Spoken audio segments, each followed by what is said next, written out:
Hello guys, welcome back to my YouTube channel in new latest topics. ನಾನು ಈ ದಿನ B ಕಾಮ್ನ 5th ಸೆಮಿಸ್ಟರ್ನ ವಿದ್ಯಾರ್ಥಿಗಳಿಗೆ ತುಂಬಾ ಯೂಸ್ಫುಲ್ ಆಗಿರೋ ವಿಡಿಯೋ ಜೊತೆ ಬಂದಿದ್ದೀನಿ.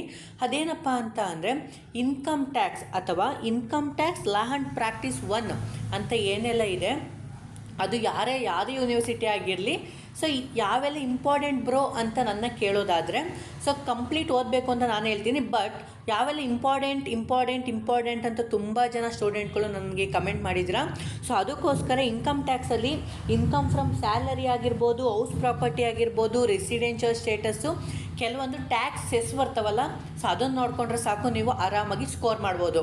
ಸೊ ಇದು ಮೊದಲನೇದಾಗಿ ನೋಡೋದಾದರೆ, ಸೊ ನಮ್ಮ ತುಮಕೂರು ಯೂನಿವರ್ಸಿಟಿಗೆ ಸಂಬಂಧಪಟ್ಟಂತೆ ಸೊ 5th ಸೆಮಿಸ್ಟರು ಮತ್ತು ಓದು ಅಂದರೆ ಪ್ರೀವಿಯಸ್ ಇಯರ್ ಪೇಪರ್ ಅಂತ ಹೇಳ್ತೀವಲ್ವ, ಫೆಬ್ರವರಿ ಮಾರ್ಚ್ 2024 ನಿಮ್ಮ ಸೀನಿಯರ್ಗಳು ಯಾರೆಲ್ಲ 5th ಸೆಮ್ ಓದ್ತಾ ಇರ್ತೀರೋ ಅವರ ಸೀನಿಯರ್ಗಳು ಬರೆದಿರೋಂಥ ಪೇಪರು. ಸೊ ಇದ್ರ ಬಗ್ಗೆ ತಿಳಿಸ್ಕೊಡ್ತೀನಿ.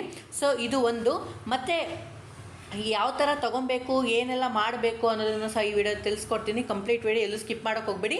ಅದೇ ರೀತಿ ಈ ವಿಡಿಯೋ ಇಷ್ಟ ಆದರೆ ಒಂದು ಲೈಕ್ ಮಾಡಿ, ನಮ್ಮ ಚಾನಲ್ ಸಬ್ಸ್ಕ್ರೈಬ್ ಮಾಡಿಕೊಂಡು ಅದೇ ರೀತಿ ಅಂದರೆ ನೋಟಿಫಿಕೇಷನ್ ಆನ್ ಮಾಡ್ಕೊಂಡಿರಿ. ನಿಮಗೆ ಎಲ್ಲ ನಾನು ಹಾಕುವಂಥ ಎಲ್ಲ ವೀಡಿಯೋಸು ನಿಮಗೆ ನೋಟಿಫಿಕೇಷನ್ ಮೂಲಕ ಬರ್ತದೆ ಅಂತ ಹೇಳ್ತಾ ಬನ್ನಿ ಗೈಸ್, ಈ ವಿಡಿಯೋ ಶುರು ಮಾಡೋಣ. ನೋಡಿ ಗೈಸ್, ಮೊದಲನೇದಾಗಿ so income tax law and practice ಅಂತ ಏನಿದೆ ಅಲ್ವಾ, ಓಕೆನಾ. Income tax law and practice ಅಂತ ಏನಿದೆ, ಇದು NEP ಅವ್ರಿಗೆ, ಅಂದರೆ ಈಗ SEP ಅಂತ ಸ್ಟೇಟ್ ಎಜುಕೇಷನ್ ಪಾಲಿಸಿ ಅವರು ಸಹ ನೋಡ್ಕೊಬೋದು. ಬಟ್ ಈಗ ಅದು ಹೊಸ ಬ್ಯಾಚು, ಅದನ್ನು ಬಿಟ್ಟು ಮಾತಾಡ್ತಾ ಇದ್ದೀವಿ. ನೋಡಿ, ಇದು ನ್ಯಾಷನಲ್ ಎಜುಕೇಷನ್ ಪಾಲಿಸಿ ಅಂತ ಏನಿತ್ತಲ್ವ, new education policy, so anything okay ನೋಡ್ಕೊಬೋದು. Income tax law and practice ಅಂತ ಏನಿತ್ತಲ್ವ, ಸೊ ಅವರಿಗೂ 2 hours ಇರುತ್ತೆ. ಸೊ 60 ಮಾರ್ಕ್ಸ್ಗೆ ಇರುತ್ತೆ. ಸೊ ಇಂಟ್ರಡಕ್ಷನ್ಸು ನಿಮಗೆ ಬುಕ್ಲೆಟಲ್ಲಿ ಇಂಗ್ಲೀಷಲ್ಲಾರ ಬರೀಬೋದು ಅಥವಾ ಕಂಪ್ಲೀಟ್ ಕನ್ನಡದಲ್ಲೇ ಬರಿಬೋದು.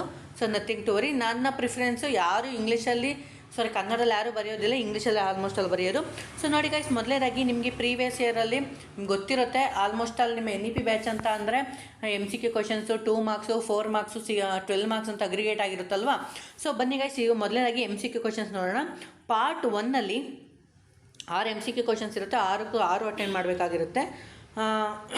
ಸೊ ಮೊದಲನೇದಾಗಿ ನೋಡೋದಾದರೆ, ಸೊ ಫಸ್ಟ್ನೇದು MCQ ಕ್ವಶನ್ ಅಂತ ನೋಡೋದಾದರೆ, income tax act was passed in the year dash ಅಂತ ಹೇಳಿದ್ದಾರೆ.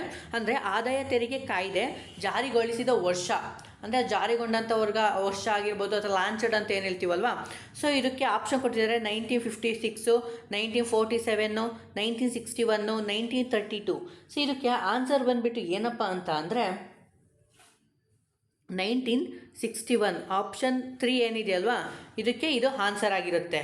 ಇನ್ನು ನೆಕ್ಸ್ಟು ಸೆಕೆಂಡ್ನೇ ಕ್ವಶನ್ ಅಂತ ನೋಡೋದಾದರೆ, SSC ಅದ್ರ ಮೇಲೆ ಕೇಳಿದೆ ನೋಡಿ, ಅಂದರೆ ನೋಡ್ಕೊಳ್ಳಿ. ಸೆಕೆಂಡ್ನೇ MCQ ಅಂತ ನೋಡೋದಾದರೆ, any rent or revenue derived from a land situated in India and used for agricultural purpose in known as. So ಇದರಲ್ಲಿ ಹೇಳಿದ್ದಾರೆ ನೋಡಿ, ಅಂದರೆ ಭಾರತದಲ್ಲಿರುವ ಭೂಮಿ ಮತ್ತು ಅದನ್ನು ಕೃಷಿ ಉದ್ದೇಶಕ್ಕಾಗಿ ಉಪಯೋಗಿಸಿಕೊಂಡು ಪಡೆದ ಯಾವುದೇ ಬಾಡಿಗೆ ಅಥವಾ ಆದಾಯವನ್ನು ಡ್ಯಾಶ್ ಎಂದು ಕರೆಯುತ್ತಾರೆ ಅಂತ ಹೇಳಿದ್ದಾರೆ. ಸೊ ಅದಕ್ಕೆ ಆಪ್ಷನ್ ಹೇಳಿದ್ದಾರೆ ನೋಡಿ, professional income, business income, casual income ಮತ್ತು ಅಗ್ರಿಕಲ್ಚರ್ ಇನ್ಕಮ್ ಅಂತ ಹೇಳಿದರೆ. ಸೊ ಇದಕ್ಕೆ ಆನ್ಸರ್ ಬಂದರೆ ಸೊ ಅಗ್ರಿಕಲ್ಚರ್ ಇನ್ಕಮ್ಮು ಇದಕ್ಕೆ ಆನ್ಸರ್ ಆಗಿರುತ್ತೆ. ಯಾಕಪ್ಪ ಅಂತ ಅಂದರೆ ಆ ಭೂಮಿ ಅಂದರೆ ಅಗ್ರಿಕಲ್ಚರ್ ಲ್ಯಾಂಡ್ ಇದೆ ಅಲ್ವಾ, ಅದು ಭಾರತದಲ್ಲೇ ಇದ್ದು ಭಾರತದಲ್ಲೇ ಅಮೌಂಟ್ನ ತಗೊತಾ ಇದೆ. ಸೊ ಅದಕ್ಕೋಸ್ಕರ ಇದು ಅಗ್ರಿಕಲ್ಚರ್ ಇನ್ಕಮ್ ಆಗಿರುತ್ತೆ. So exempted. ಸೊ ಇದನ್ನು ನೀವು ನೋಡ್ಕೊಳ್ಳಿ. ಸೊ ಇನ್ನು ನೆಕ್ಸ್ಟು 3ನೇ MCQ ಅಂತ ನೋಡೋದಾದರೆ, an individual assessee fulfilled noun of the basic conditions of residential status is called as. ಅಂದರೆ ವೈಯಕ್ತಿಕ ತೆರಿಗೆದಾರ ಯಾವುದೇ ಮೂಲಭೂತ ಷರತ್ತುಗಳನ್ನು ಈಡೇರಿಸದಿದ್ದರೆ ಆ ವ್ಯಕ್ತಿಯ ನಿವಾಸಿ ಸ್ಥಿತಿಯನ್ನು ಏನೆಂದು ಕರೆಯುತ್ತಾರೆ ಅಂತ ಹೇಳಿದ್ದಾರೆ. ಅಂದರೆ ಒಬ್ಬ ಇಂಡಿವಿಜುವಲ್ ಅಸೆಸ್ಸಿ ಇರ್ತಾನೆ, ಅವ್ನು ಬೇಸಿಕ್ ಕಂಡೀಷನ್ಗಳನ್ನ ಫುಲ್ಫಿಲ್ ಮಾಡಲಿಲ್ಲ ಅಂತಂದರೆ ಅವ್ನು ಏನಂತ ಕರೀತಾರೆ ಅಂತ ಹೇಳಿದರೆ ಆಪ್ಷನ್ ಕೊಟ್ಟಿದ್ದಾರೆ ನೋಡಿ, ordinarily resident, non resident, not ordinarily resident, all of the above ಅಂತ ಹೇಳಿದ್ದಾನೆ. ಸೊ ಇದಕ್ಕೆ ಆನ್ಸರ್ ಅಂತ ನೋಡೋದಾದರೆ ಸೊ ನಾನ್ ರೆಸಿಡೆಂಟ್ ಅಂತ ನಾನು ಹೇಳ್ತೀನಿ, ಅಂದರೆ ಇದಕ್ಕಿದೆ ಆನ್ಸರ್ ಆಗಿರುವಂಥದ್ದು. ಸೊ ಇನ್ನು ನೆಕ್ಸ್ಟು ಕ್ವಶನ್ ಅಂತ ನೋಡೋದಾದರೆ, ಅಂದರೆ ಇದೇ ಥರ ಅಂದರೆ ನಿಮಗೆ ಕೇಳ್ಬೋದು ಬರೋ ಇದೇ ಥರ ಬರ್ತದೆ ಅಂದರೆ may be or may not be, but ಇದೇ ಥರ MCQ ಕ್ವಶನ್ಸ್ ಬರ್ತವೆ. ನಿಮಗೆ ಒಂದು ಬುಕ್ಕು ರಿಲೀಸ್ ಆಗಿರುತ್ತಲ್ವ ಯೂನಿವರ್ಸಿಟಿ ಕಡೆಯಿಂದ, ಸೊ ಸಾಕು MCQನ ಅದನ್ನೇ ನೀವು ರಿವೈಸ್ ಮಾಡಿದ್ರೆ ನಿಮಗೆ ಬೇಜಾನಾಯಿತು. ಇನ್ನು ನೆಕ್ಸ್ಟ್ ಕ್ವಶನ್ ನೋಡೋದಾದ್ರೆ ರೆಂಟ್ ಫ್ರೀ ಅಕಮೆಂಡೇಷನ್ ಅಂದರೆ ಅದನ್ನ RFE ಅಂತ ಕರೀತಾರೆ. ಈಸ್ ಆ್ಯನ್ ಎಕ್ಸಾಂಪಲ್ ಫಾರ್ ಅಂದರೆ ಬಾಡಿಗೆ ರಹಿತ ವಸತಿಯು ಡ್ಯಾಶ್ಗೆ ಉದಾಹರಣೆಯಾಗಿದೆ. ಸೊ ಇದಕ್ಕೆ ಆಪ್ಷನ್ನ ಕೊಟ್ಟಿದ್ದಾರೆ ನೋಡಿ. ಅಂದರೆ ಅಲೋಯೆನ್ಸಸ್ ಅಂತ ಕರೀತಾರ, ಏನು ಪರ್ಕ್ವೆನ್ಸೆಟ್ ಅಂತ ಕರೀತಾರ, ಏನೋ ಕಾಂಪನ್ಸೇಷನ್ ಅಂತ ಕರೀತಾರ, ಆ್ಯಂಡ್ ನನ್ ಆಫ್ ಎಬೋ ಅಂತ ಕರೀತಾರ. ಸೊ ಇದಕ್ಕೆ ಆನ್ಸರ್ ಬಂದುಬಿಟ್ಟು ಪರ್ಕ್ವೆಸಿಟ್ ಅಂದರೆ ಸೌಲಭ್ಯ ಅಂತ ಕರೀತಾರೆ.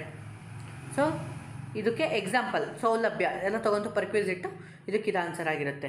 ಇನ್ನು ನೆಕ್ಸ್ಟು ಇನ್ನೇದು ಸೊ ಗ್ರಾಸ್ ಆ್ಯನ್ಯುಯಲ್ ವ್ಯಾಲ್ಯೂ ಅಂದರೆ GAV of self occupied house property is ಅಂತ ಹೇಳಿದ್ರೆ ಅಂದರೆ ಸ್ವಂತ ವಾಸಕ್ಕೆ ಇರುವ ಮನೆ ಆಸ್ತಿಯ ಸ್ಥೂಲ ವಾರ್ಷಿಕ ಮೌಲ್ಯ. ಅಂದರೆ ಅದಕ್ಕೆ ಆಪ್ಷನ್ನು ಸಹ ಕೊಟ್ಟಿದ್ದಾರೆ ನೋಡಿ. ನಿಲ್ಲು equal to municipal value equal to fair rent. So next all of the above ಅಂತ ಹೇಳಿದ್ದಾನೆ. ಸೊ ಇದಕ್ಕೆ ಆನ್ಸರ್ ನೋಡೋದಾದರೆ ನಿಲ್ಲಾಗುತ್ತೆ ಆನ್ಸರ್. ಅಂದರೆ ಅವನ ಸ್ವಂತ ಮನೆಗೆ ಅವನಿಗೆ ಯಾವುದೇ ರೀತಿಯ ಆದಾಯ ಇರೋದಿಲ್ಲ. ಸೊ ಇದಕ್ಕೆ ಇದು ಆನ್ಸರ್ ಆಗಿರುತ್ತೆ. ಅಂದರೆ ಇನ್ನು ನೆಕ್ಸ್ಟ್ ನೋಡೋದಾದರೆ which of the following components of salary is fully taxable under the head income from salary. So ಇದಕ್ಕೆ ಆಪ್ಷನ್ ಅಂದರೆ ವೇತನದ ಯಾವ ಘಟಕಗಳು ವೇತನದಿಂದ ಬಂದ ಆದಾಯದ ಅಡಿಯಲ್ಲಿ ಪೂರ್ಣವಾಗಿ ತೆರಿಗೆಗೆ ಒಳಪಟ್ಟಿದೆ.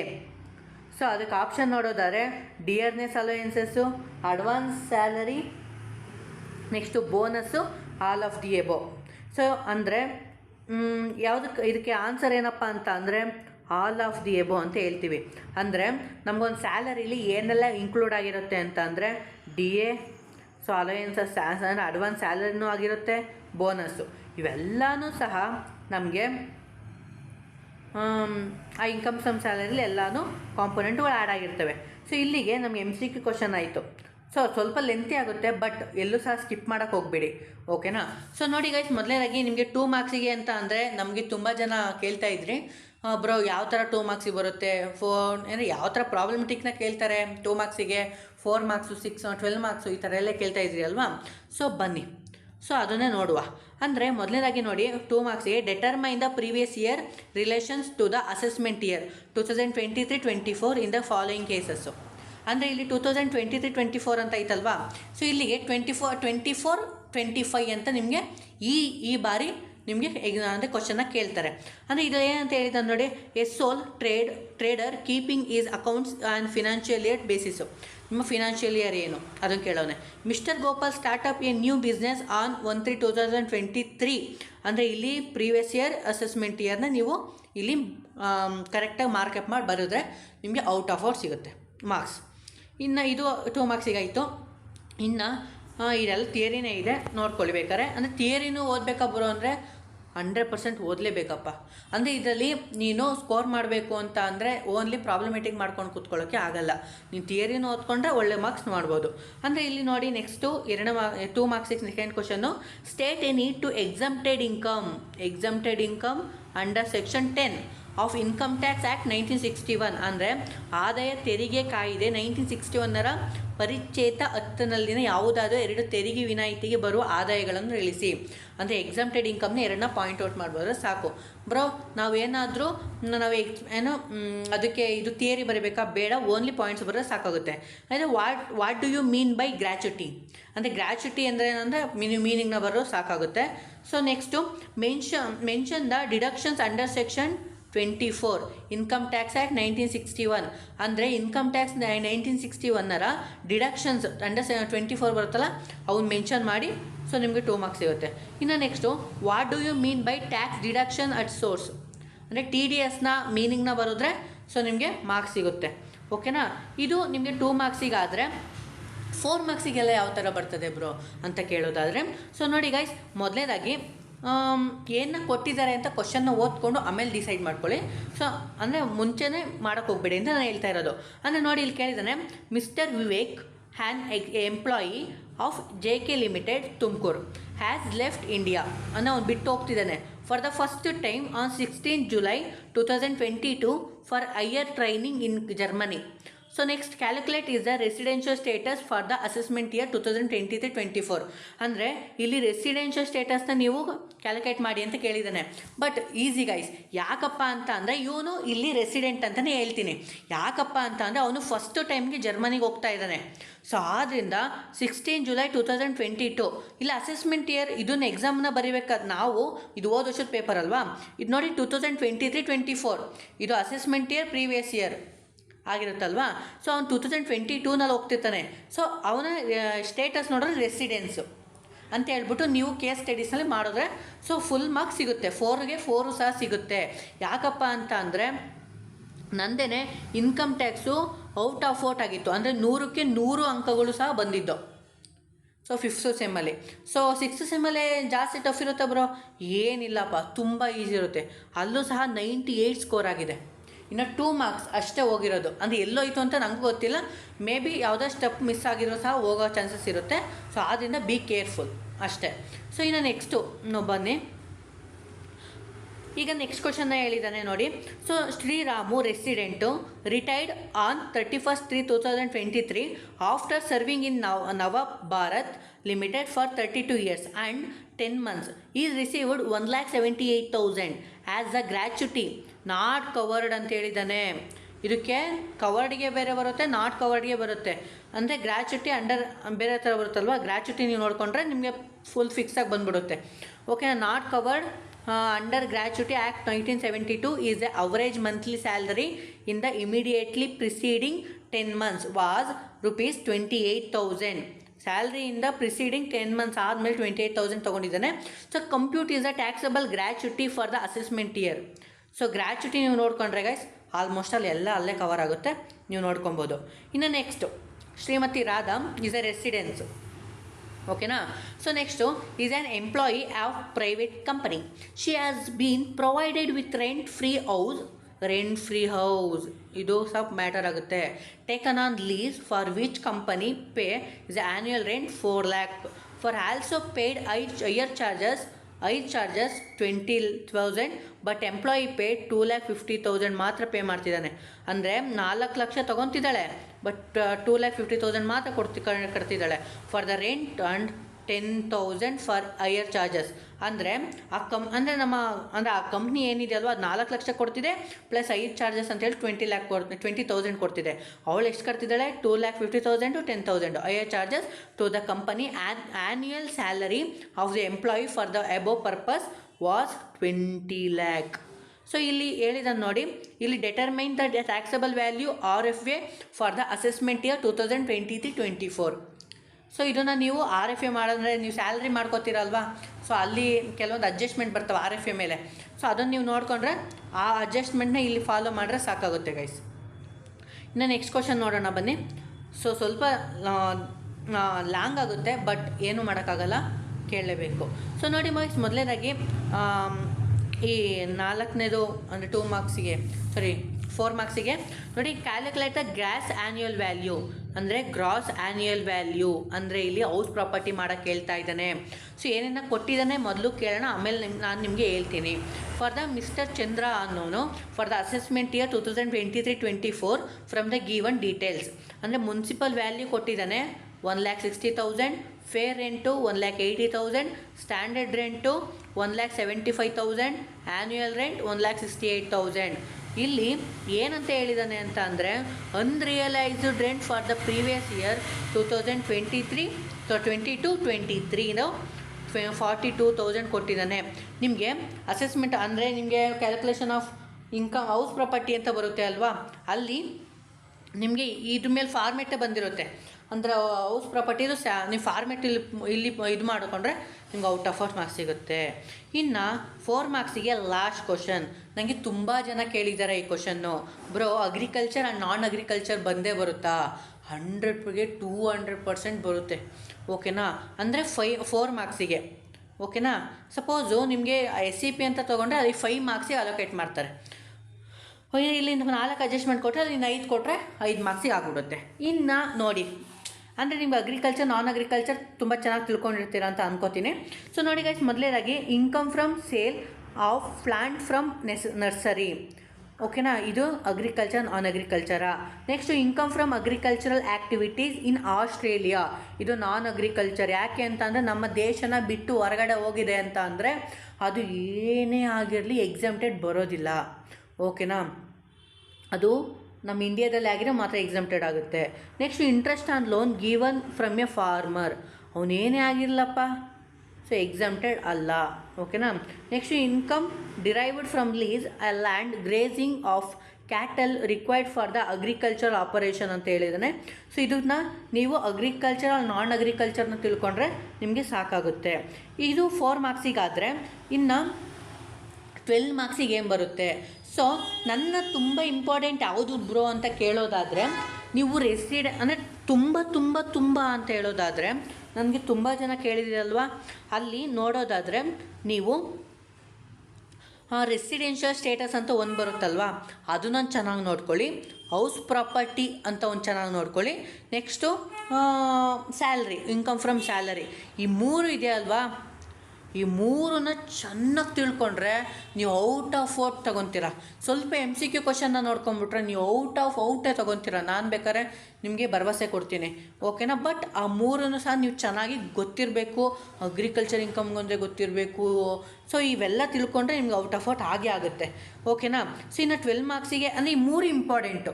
ನೀವು ಹೆಂಗೆ ಬರೋದ್ರೂ ಜಸ್ಟ್ ನಿಮ್ಗೆ ಅದ್ರ ಬಗ್ಗೆ ಅರ್ಧ ತಿಳ್ಕೊಂಬರೋದ್ರು ನೀವು ಆರಾಮಾಗಿ ಪಾಸ್ ಆಗ್ತೀರಾ. ಇದು ಪಾಸ್ ಆಗೋ ಸ್ಟೂಡೆಂಟಿಗಷ್ಟೇ. ಬಟ್ ಎಲ್ಲ ಮಾರ್ಕ್ಸ್ ನಾನು ತೊಗೊತೀನಿ ಅಂತ ಕರೆಕ್ಟಾಗಿ ಓದಿದ್ರೆ ನೀವು ಔಟ್ ಆಫ್ ಔಟ್ 100ಗೆ 100% ಅಂದರೆ ನಿಮ್ಮ ಇಂಟರ್ನಲ್ಲೆಲ್ಲ ಸೇರಿ ನಿಮಗೆ ಇಂಟರ್ನಲ್ 40 ಕೊಟ್ಟಿದ್ದಾರೆ. ಸೊ ನೀವು 60 ತೊಗೊಂಡ್ರೆ 100ಗೆ 100 ಮಾರ್ಕ್ಸ್ ಬಂದೇ ಬರುತ್ತೆ ನಿಮಗೆ. ಸೊ ಬನ್ನಿ ಇನ್ನು 12 ಮಾರ್ಕ್ಸಿಗೆ ಹೋಗುವ, ಸರಿನಾ. ಇನ್ನು 12 ಮಾರ್ಕ್ಸಿಗೆ ಅಂತ ನೋಡೋದಾದರೆ, ಸೊ ಮೊದಲೇದಾಗಿ ಏನನ್ನ ಕೊಟ್ಟಿದ್ದಾನೆ ಅದನ್ನು ನೋಡೋಣ.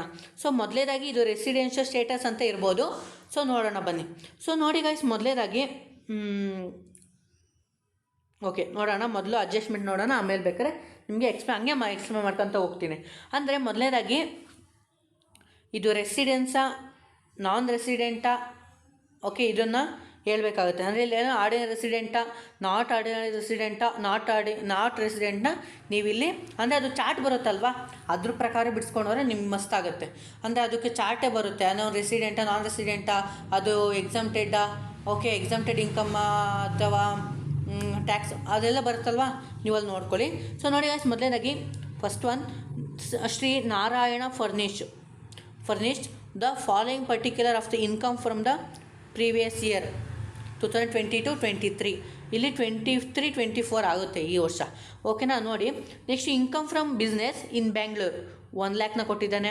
ಇದು ರೆಸಿಡೆನ್ಸ ನಾನ್ ರೆಸಿಡೆನ್ಸ ಇನ್ಕಮ್ ಯಾವುದಕ್ಕೆ ಇನ್ಕಮಿಗೆ ಬರುತ್ತೆ ಅಂತ ತಿಳ್ಕೊಂಡ್ರೆ ಸಾಕು. Next interest on bonds of government of India, ಇದು ನೋಡ್ಕೊಳ್ಳಿ. Next profit from business in USA which was the controlled from India, half of profit received in India 60,000. ಓಕೆನಾ. ಅಂದರೆ ಅಲ್ಲಿ 2 ಥರ ಬರುತ್ತೆ, ಇನ್ಕಮ್ನ ಡಿವೈಡ್ ಮಾಡ್ತೀವಲ್ಲಿ. ಓಕೆ, ಕಂಟ್ರೋಲ್ಡ್ ಇನ್ಕಮ್ಗೆ ಒಂಥರ ಆದರೆ ರೆಸಿಡೆಂಟ್ ಇನ್ಕಮ್, ನಾನ್ resident income ಆದರೆ ಬೇರೆ ಸಪ್ರೇಟ್ ಆಗುತ್ತಲ್ವ, ಅಲ್ಲಿ ನೀವು ನೋಡ್ಕೊಬೇಕು. Next interest on deposit from Canara bank Tumakuru 20,000, ಇದನ್ನು ನೋಡ್ಕೊಳ್ಳಿ. Income from agriculture in Nepal received in India, so ಇದು ಕಂಪ್ಲೀಟ್ ಇಂಡಿಯನ್ ಇನ್ಕಮ್ ಅಂತ ಆಗುತ್ತೆ. So next profit from business in Mangaluru controller from Japan 50,000, ಅವನ್ನೆಲ್ಲರ ಕಂಟ್ರೋಲ್ ಮಾಡ್ಕೊಳ್ರಪ್ಪ, ಬಟ್ ಇದು Indian income. Next income from house property is the Singapore 20,000ನ ಕೊಟ್ಟಿದ್ದಾನೆ. Half of the received India, half of received ಆಗ್ತಿದೆ ಅಂತ ಅಂದರೆ ಅದು ಇಂಡಿಯನ್ ಇನ್ಕಮ್ ಆಗಿರುತ್ತೆ. So next interest earned in POSB ಅಂದರೆ post office saving bank account ಇದೆಯಲ್ವಾ, ಇದ್ರದ್ದು ಅಡ್ಜಸ್ಟ್ಮೆಂಟ್ ಇದೆ, ಅದನ್ನು ನೀವು ನೀಟಾಗಿ ನೋಡ್ಕೊಂಡ್ರೆ ಸಾಕಾಗುತ್ತೆ. ಇಲ್ಲಿ gross total income and assessment year 2023-24 ordinary ರೆಸಿಡೆಂಟಾ, ನಾಟ್ ಆರ್ಡಿನರಿ ರೆಸಿಡೆಂಟಾ ಆ್ಯಂಡ್ ನಾನ್ ರೆಸಿಡೆಂಟ್ನ ನೀವಿಲ್ಲಿ ಕನ್ಫರ್ಮೇಷನ್ ಮಾಡಬೇಕಾಗುತ್ತೆ. ಇನ್ನು ನೆಕ್ಸ್ಟ್ ಕ್ವಶನ್ ನೋಡೋದಾದರೆ, ಸೊ ಇದು ಸ್ಯಾಲ್ರಿ ಮೇಲೆ, ಓಕೆ ಇನ್ಕಮ್ ಫ್ರಮ್ ಸ್ಯಾಲರಿ ಮೇಲೆ ಮೇ ಬಿ 2 ಕ್ವಶನ್ಸ್ ಇರ್ಬೋದೇನೋ, ನೋಡೋಣ.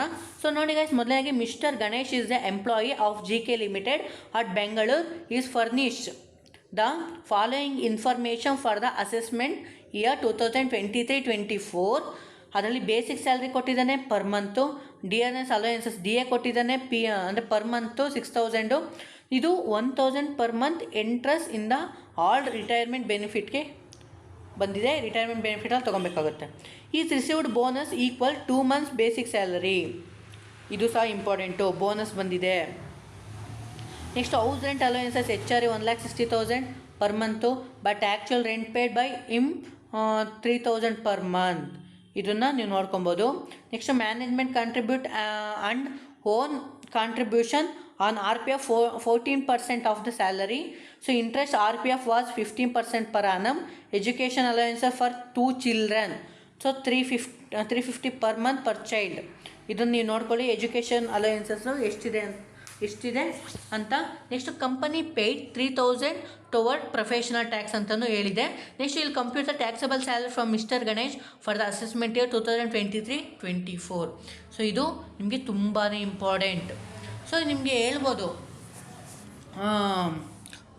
ಬರೋ ನಾನು ಸ್ಯಾಲ್ರಿನ ಬಿಟ್ಬಿಡ್ತೀನಿ, ಇನ್ಕಮ್ ಫ್ರಮ್ ಸ್ಯಾಲರಿ ಬಿಟ್ಟು ಇನ್ಕಮ್ ಫ್ರಮ್ ಹೌಸ್ ಪ್ರಾಪರ್ಟಿ ಮತ್ತು ರೆಸಿಡೆನ್ಷಿಯಲ್ ಸ್ಟೇಟಸ್ಸು ಈ ಥರ ಬರ್ತಾವಲ್ವ. ಹೌಸ್ ಪ್ರಾಪರ್ಟಿನ 2 ಕೊಟ್ಟಿರ್ತಾನೆ, ಸೊ ಸಾಕಲ್ವ ಬ್ರೋ?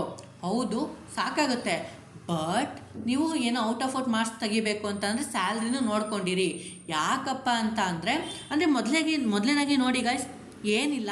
ಯಾಕಪ್ಪ ಅಂದರೆ ಸ್ಯಾಲ್ರಿ ಮೇಲೂ 2 ಕ್ವಶನ್ನ ಕೇಳ್ತಾನೆ, ಇನ್ಕಮ್ ಫ್ರಮ್ ಹೌಸ್ ಪ್ರಾಪರ್ಟಿ ಮೇಲೂ 2 ಕೇಳ್ತಾನೆ, ಇನ್ನು ರೆಸಿಡೆನ್ಷಿಯಲ್ ಸ್ಟೇಟಸ್ಸು 1 ಇರುತ್ತೆ. ಸೊ 5 ಕ್ವಶನ್ ಕೇಳಲೇಬೇಕು ಅವನು. ಬಟ್ ನಾವೇನಾದರೂ ಸಪೋಸ್ ನಮಗೆ ಹೌಸ್ ಪ್ರಾಪರ್ಟಿ ತುಂಬ ಕಷ್ಟ ಆಗ್ತಿದೆ ಅಂತ ಅಂದರೆ ನಾವು ಸ್ಯಾಲ್ರಿನ ಆರಾಮಾಗಿ ಮಾಡ್ಕೊಬೋದು. ಸೊ ಅದಕ್ಕೆ ಒಂದು ಇಟ್ಕೊಂಡಿರಿ ಆಪ್ಷನಲ್ ಅಂತ. ಈಗ ಓಕೆನಾ? ಸೊ ನೋಡಿ ಗಾಯ್ಸ್, ನೆಕ್ಸ್ಟ್ ಕ್ವಶನ್ ನೋಡೋದಾದರೆ ಇದೇ ಥರ ನೀವು ಅಲೋಕೇಶನ್ ಮಾಡಿಕೊಂಡ್ರು ನೀವು ಸಾಕಾಗುತ್ತೆ. ಓಕೆನಾ? ಇನ್ನು ನೆಕ್ಸ್ಟ್ ಕ್ವಶನ್ ನೋಡೋದಾದರೆ ಹೌಸ್ ಪ್ರಾಪರ್ಟಿ ಮೇಲಿದೆ, ಎಲ್ಲೂ ಸ್ಕಿಪ್ ಮಾಡಬೇಡಿ. ಓಕೆನಾ? ನೀವು ಗೊತ್ತಾಗುತ್ತೆ. ಮಿಸ್ಟರ್ ಸಂತೋಷ್ ಅನ್ನೋನು is the owner. Sir 3 houses ಇದೆ ಅವನ ಹತ್ರ. The following area details in this houses is the previous year 2023-24 ಇದಾಗಿರುತ್ತೆ. ಸೊ ನೋಡಿ ಗೈಸ್, ಮೊದಲೇದಾಗಿ ಏನಪ್ಪ ಅಂತ ಅಂದರೆ ಇಯರ್ ಕನ್ಸ್ಟ್ರಕ್ಷನ್ ಆಗಿರೋದು 2002, 7, 11 ಆಗಿದೆ. ಪರ್ಪಸ್ ಯೂಸು LOP, SOP ಮತ್ತು LOP. SOP ಅಂತ ಅಂದರೆ ಅವನಿಗೋಸ್ಕರ ಸೆಲ್ಫ್ ಪ್ರಾಪರ್ಟಿ ಇರುತ್ತಲ್ವ, ಅವನು ಇದು ಅಷ್ಟು ಅಡ್ಜಸ್ಟ್ಮೆಂಟ್ ಬರೋಲ್ಲ. ಬಟ್ ಇವೆಲ್ಲರ ಮೇಲೆ ತುಂಬ ಅಡ್ಜಸ್ಟ್ಮೆಂಟ್ ಬರುತ್ತೆ. ಓಕೆನಾ? ಸೊ ನೆಕ್ಸ್ಟ್ ಇಲ್ಲಿ ಆ್ಯಕ್ಚುಯಲ್ ರೆಂಟ್ ರಿಸೀವ್ಡ್ನ ಹೇಳಿದ್ದಾನೆ, ಪರ್ ಆ್ಯನಮ್ಮು ನೋಡ್ಕೊಬೇಕಾಗುತ್ತೆ. ಮುನ್ಸಿಪಲ್ ವ್ಯಾಲ್ಯೂಯೇಷನ್, ಇದನ್ನ ಮುನ್ಸಿಪಲ್ ವ್ಯಾಲ್ಯೂ ಅಂತ ತಿಳ್ಕೊಂಡ್ರೆ ನಿಮಗೆ ಆರಾಮಾಗುತ್ತೆ. Next municipal tax paid by the owner, ಇದನ್ನು ತಗೊಬೇಕು. Next municipal tax by tenant, ಇದನ್ನು ತಗೊಳ್ಳೋ ಆಗಿಲ್ಲ, ಇದು ತಪ್ಪಿದೆ. ಓಕೆ, ಇದನ್ನು ಸ್ಕಿಪ್ ಮಾಡಿದ್ರು ಸಹ ನಡೆಯುತ್ತೆ. But municipal tax by the owner ಇದನ್ನು ನಾವು ಲೆಸ್ ಮಾಡಬೇಕು, ನೋಡ್ಕೊಳ್ಳಿ. ನೆಕ್ಸ್ಟು ರಿಪೇರ್, ಕೆಲವೊಂದು ಚಾರ್ಜಸ್ ಆಗಿದೆ, ಇದನ್ನು ಸಹ ನಾವು ಆ್ಯಡ್ ಆನ್ ಮಾಡ್ಕೊಬೇಕು. Next interest on loan taken the construction, ಅಂದರೆ ಈ ಕನ್ಸ್ಟ್ರಕ್ಷನ್ಗೆ ಇಂಟ್ರೆಸ್ಟ್ ಆನ್ ಲೋನು ಸಹ ನಾವು ಲಾಸ್ಟ್ಗೆ ಆ್ಯಡ್ ಮಾಡ್ತೀವಿ. ಅದನ್ನು 14,000 15,000 ನೋಡ್ಕೊಳ್ಳಿ. ಬಟ್ ತುಂಬ ಈಸಿ ಇರುತ್ತೆ. ಬಟ್ ಎಂಥವ್ರು ವ್ಯಾಲ್ಯೂಯೇಷನ್ಗೆ ಕುಂತಿರ್ತಾರೆ ಅಂತ ಅಂದರೆ ತುಂಬ ಎಳೆಯೋಣ ಫೇಲ್ ಮಾಡೋಣ ಗಜ್ಜಗಳೇ ಕೂತಿರ್ತಾರೆ ಎಕ್ಸಾಮಲ್ಲಿ. ಅಂದರೆ ವ್ಯಾಲ್ಯೂಯೇಟರ್ಸ್ಗಳು ಹಂಗಿರ್ತಾರೆ. ಓಕೆನಾ? ನೀವು ಅದನ್ನು ಸಹ ಯೋಚನೆ ಮಾಡಿರಬೇಕು. ಇದು ಹೌಸ್ ಪ್ರಾಪರ್ಟಿ ಬಗ್ಗೆ ಇರುವಂಥದ್ದು. ಅಸೆಸ್ಮೆಂಟ್ ಆಫ್ ಇಯರು ನೋಡ್ಕೊಳ್ಳಿ ನೀಟಾಗಿ. ಅಸೆಸ್ಮೆಂಟ್ ಇಯರು ಪ್ರೀವಿಯಸ್ ಇಯರ್ ಯಾವುದು ಅಂತ ನೀಟಾಗಿ ನೀವು ನೋಡ್ಕೊಂಡೋದ್ರೆ ಅಲ್ಲೇ 2-3 ಮಾರ್ಕ್ಸ್ ಅಲ್ಲೇ ಬಂದುಬಿಡುತ್ತೆ. ಇನ್ನು ನೆಕ್ಸ್ಟ್ ಕ್ವಶನ್ ನೋಡೋದಾದರೆ ಯಾವುದಿದೆ? ಸ್ಯಾಲ್ರಿ ಇದೆ. ಸೊ ಸ್ಯಾಲ್ರಿ ಏನೇ ಬೇಸಿಕ್ ಪೇ ಅಂದರೆ ನೋಡಿ, SK ಲಿಮಿಟೆಡ್ ಮಾತ್ರ particular is the previous year 2022-23 ಇದೆ ಹೇಳಿಲ್ವಾ? ಶ್ರೀ ಕೃಷ್ಣ ಇದರಲ್ಲಿ ಬೇಸಿಕ್ ಸ್ಯಾಲ್ರಿ ಹೇಳಿದ್ದಾನೆ 13,500 per month. Next DR allowances 35,000 basic salary. In 60,000 it form part of the salary of all retirement benefit ಅಂತ ಹೇಳಿದ್ದಾನೆ. House rent allowances 4,000 per month ಅಂತೆ. ಇದು rent paid ಆಗ್ತಿರೋದು 5,000 per month. ಇಲ್ಲಿ ಪ್ರತಿಯೊಂದು ಅಡ್ಜಸ್ಟ್ಮೆಂಟು ತುಂಬಾ ಇಂಪಾರ್ಟೆಂಟ್ ಆಗಿರುತ್ತೆ. ನೆಕ್ಸ್ಟ್ ಬೋನಸ್ನ ಕೊಡ್ತಿದ್ದಾರೆ 25,000 per annum. Leave encashment received 13,500. Entertainment allowances 250 per month. Children hostel allowances for the 3 children 4,000 per month per child ಅಂತ ಹೇಳಿದ್ದಾನೆ. ಸೊ ನೀವಿಲ್ಲ ಅಡ್ಜಸ್ಟ್ಮೆಂಟ್ ಇಲ್ಲ ಅಪ್ಲೈ ಆಗುತ್ತೆ. Next Shri Krishna has been provided with more than 1.6 liter capacity car by the company for the official use all the expenses including salary of the driver made by the company. So ಇದನ್ನು company ಓನರೇ ಅಂದರೆ ಇದು ಡ್ರೈವರ್ದು ಓನರೇ ನೋಡ್ಕೊಬೇಕಾಗಿರುತ್ತೆ. So ಆದ್ದರಿಂದ ಅಲ್ಲಿ adjustment ಬರುತ್ತೆ. Next professional tax paid by him 200 per month. ಇದನ್ನೇ professional ಟ್ಯಾಕ್ಸ್ನ ಎಲ್ಲಿ ಮಾಡ್ಕೊಬೇಕು ಅಂತ ಅಡ್ಜಸ್ಟ್ಮೆಂಟ್ ನೋಡ್ಕೊಂಬಲ್ಲಿ. Next compute the taxable income from salary from the assessment year 2023 ಅಂದರೆ ನೀವು ಸ್ಯಾಲ್ರಿನ ಪ್ರಾಬ್ಲಮ್ನ ನೀವು ಮಾಡಿಕೊಂಡ್ರೆ ಆರಾಮ ಅನಿಸುತ್ತೆ. ಓಕೆನಾ. ಇನ್ನು ನೆಕ್ಸ್ಟ್ ಕ್ವಶನ್ನ ನೋಡೋದಾದರೆ ಇನ್ಕಮ್ ಫ್ರಮ್ ಹೌಸ್ ಪ್ರಾಪರ್ಟಿ ಮೇಲೆ ಕೇಳಿದ್ದಾನೆ. ಸೊ ಇಲ್ಲಿ ನೋಡಿ, ಮಿಸ್ಟರ್ ನರೇಂದ್ರ ಅವನ ಹತ್ರ 3 ಹೌಸಸ್ ಇದೆಯಂತೆ. ಓನರ್ ಇವನು. ಇಲ್ಲಿ ಬೆಳಗಾವಿ ನೋಡ್ಕೊಳ್ಳಿ. Particular in related to previous year 2022-23 as follows. ಅಂದರೆ ಇಲ್ಲಿ ಹೇಳಿದ್ದಾನೆ, ತುಂಬ ಈಸಿ ಇದೆ ಗೈಸ್ ಇದಂತೂ. ಅಂದರೆ ಇದು ನೋಡಿ ತುಂಬ ಈಸಿ ಇದೆ ಲಾಸ್ಟ್ ಕ್ವಶನ್ ಅಂತ ಅಂದ್ಕೋತೀನಿ. ನಾನು ಹೇಳ್ದಂಗೆ 2 ಹೌಸ್ ಪ್ರಾಪರ್ಟಿ ಕೊಟ್ಟಿದ್ದಾನೆ, 2 ಇನ್ಕಮ್ ಫ್ರಮ್ ಸ್ಯಾಲ್ರಿ ಕೊಟ್ಟಿದ್ದಾನೆ, 1 ಇದನ್ನು ಕೊಟ್ಟಿದ್ದಾನೆ ನೋಡ್ಕೊಳ್ಳಿ. ಸೊ ನೋಡಿ, ಮೊದಲನೇಗೆ ಹೌಸ್ 1, ಹೌಸ್ 2, ಹೌಸ್ 3. ಸೊ ಮೊದಲನೇದಾಗಿ municipal value 2004, so 2,40,000, 2,64,000, 2,88,000 municipal value. ಇನ್ನು fair rental value 3 lakh, 3,20,000, 3,50,000. Standard rent ಇದು ನಿಮ್ಗೆ ಅಡ್ಜಸ್ಟ್ಮೆಂಟ್ ಆಗುತ್ತೆ. 2,88,000, 3 lakh ಮತ್ತು 3,20,000. ಇದರಲ್ಲಿ LOP, SOP ನೋಡ್ಕೊಳ್ಳಿ. ಇದು ರೆಂಟು, ಇದು ಸೆಲ್ಫು. ಸೊ ನೆಕ್ಸ್ಟ್ ನೋಡಿದ್ರೆ ರೆಂಟ್ ರಿಸೀವ್ಡ್ 12,000 ಒಂದಲ್ಲಿ ತೊಗೊತಾನೆ, 13,200 ಒಂದಲ್ಲಿ ತೊಗೊತಾವನೆ. SOP ಯಾಕೆ ಕೊಟ್ಟಿಲ್ಲ ಅಂತ ಅಂದರೆ ಅವ್ನಿಗೆ ಇನ್ಕಮ್ ಬರ್ತಿಲ್ಲ, ಬರೀ ಎಕ್ಸ್ಪೆನ್ಸಸ್ ಅಷ್ಟೇ. Next municipal tax paid by the owner 40,000 ಇದನ್ನ ತೊಗೊಬೇಕು. Next interest on loan taken for construction 90,000, 1,20,000, 4,50,000. ಮತ್ತು unrealised rent per annum. Okay, ಇದನ್ನು ಅಡ್ಜಸ್ಟ್ಮೆಂಟ್ ಬರುತ್ತೆ, ನೀವು ನೋಡ್ಕೊಳ್ಳಿ. Next vacancy period 1 month. So ಅಷ್ಟೊತ್ತಿಗೆ ಕ್ಲಿಯರ್ ಆಗಿರುತ್ತೆ. ಓಕೆನಾ. ಇಲ್ಲಿ compute the taxable income from house property from the assessment year 2023-24 ಅಂತ ಹೇಳ್ತೀವಿ. ಇನ್ನೇನಿಲ್ಲ ಗಾಯ್ಸ್, ಈ ಥರ ಇರುತ್ತೆ, ತುಂಬ ಈಸಿ ಇರುತ್ತೆ ಇನ್ಕಮ್ ಟ್ಯಾಕ್ಸು. ಇಷ್ಟು ನೋಡ್ಕೊಳ್ಳಿ. ಓಕೆನಾ. ಇದೇ ಫೈನಲ್ ಅಂತ ಅನ್ಕೋತೀನಿ. ಅಂದರೆ ಇಷ್ಟಿತ್ತು ಅಂದರೆ ನಿಮ್ಮ ಪ್ರೀವಿಯಸ್ ಇಯರ್ ಪೇಪರ್ ಅಂತ ಏನು ಹೇಳಿದೆ ಅಲ್ವಾ. ಸೊ ಇಷ್ಟು ನಿಮಗೆ ಪ್ರೀವಿಯಸ್ ಇಯರ್ ಪೇಪರ್ನ ನಾನು ರಿವ್ಯೂ ಮಾಡಿಕೊಡ್ಬೇಕಾಗಿತ್ತು. ಸೊ ಮಾಡಿಕೊಟ್ಟಿದ್ದೀನಿ. ಏನಿದ್ರು ನೀವು ಆರಾಮಾಗಿ ಎಕ್ಸಾಮಿಗೆ ಓದ್ಕೊಂಡು ಆರಾಮಾಗಿ ಪ್ರಿಪ್ರೇಷನ್ ಮಾಡಿಕೊಂಡು ಒಳ್ಳೆ ಮಾರ್ಕ್ಸ್ ತಗೊಳ್ಳಿ ಅಂತ ಹೇಳ್ತಾ, ಸೊ ಥ್ಯಾಂಕ್ ಯು ಗಾಯ್ಸ್. ಇಷ್ಟು ನಿಮಗೆ ತಲೆಗೆ ಹೋಗಿರುತ್ತೆ ಅಂತ ಅಂದ್ಕೋತೀನಿ. ಸೊ ತುಂಬಾ ಇಷ್ಟ ಆಗಿದ್ದರೆ ಒಂದು ಲೈಕ್ ಮಾಡಿ, ನಿಮ್ಮ ಫ್ರೆಂಡ್ಗಳು ಆದಷ್ಟು ಶೇರ್ ಮಾಡಿ ಅಂತ ಹೇಳ್ತಾ thank you guys. Bye, see you. ಮತ್ತೊಂದು ವಿಡಿಯೋ ಸಿಗುವ.